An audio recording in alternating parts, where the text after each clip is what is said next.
Hi there, this is Mrs. Gifford, and we are going to take a few minutes to get started on problem 333 together.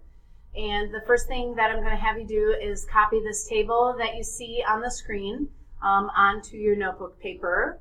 So let's hit pause real quick to copy it. Okay, now we are back. And the first thing that we're going to do is use this rule that we see up here, this y equals negative 5x plus 12.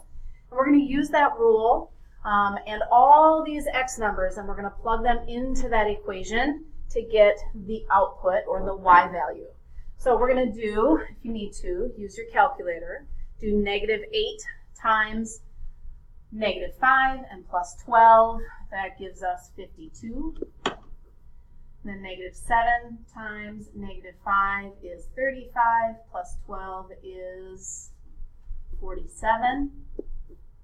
Negative 5 times negative 6 is 30, plus 12 is 42. Negative 5 times negative 5 is 25, plus 12 is 37. Before we do the next one, I'm just wondering if anybody sees a pattern yet. If you do, you can go ahead and keep filling it in. If you don't, then we're going to keep using that rule, that negative 5x plus 12, to fill them in. This turns into 32, and then 27, and then 22. I'm wondering if anybody sees that pattern yet. If you haven't, remember we talk about patterns as what's happening from one y value to the next. And it is decreasing, subtracting 5 each time. So I'm just going to keep doing that in the table.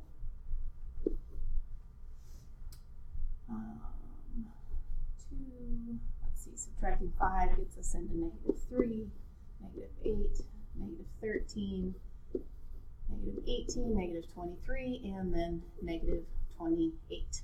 So that's the first thing, and then what we're going to do is take this information from our table, and we are actually going to graph each of these coordinate pairs. Remember this x value. The x value is actually our side-to-side number when we graph in a coordinate pair, and the y value is the up and down number, the vertical number. So when I'm graphing points, I like to always think about starting at 0.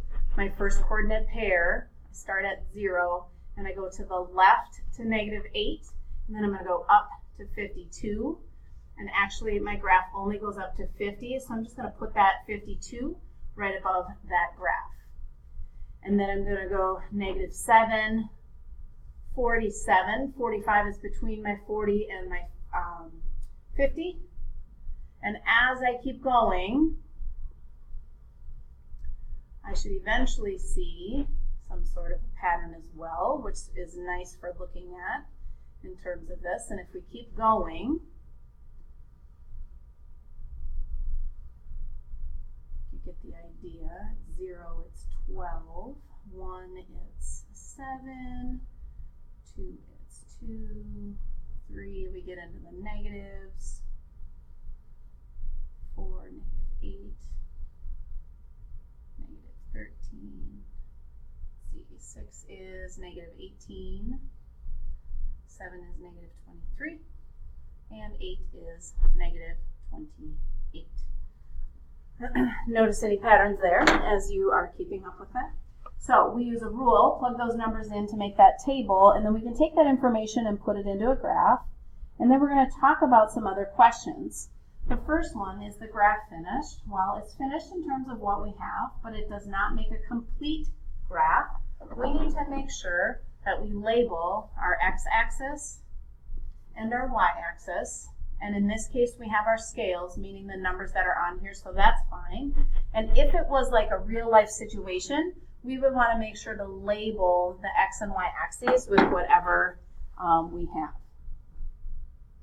Now, if we had more x's, then what would happen? We know that the pattern, the points,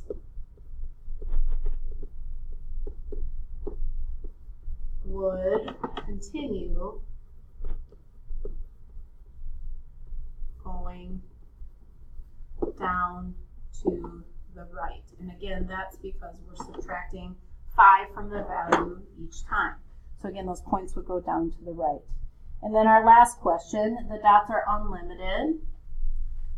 So that means this could go on and on forever. There are infinitely many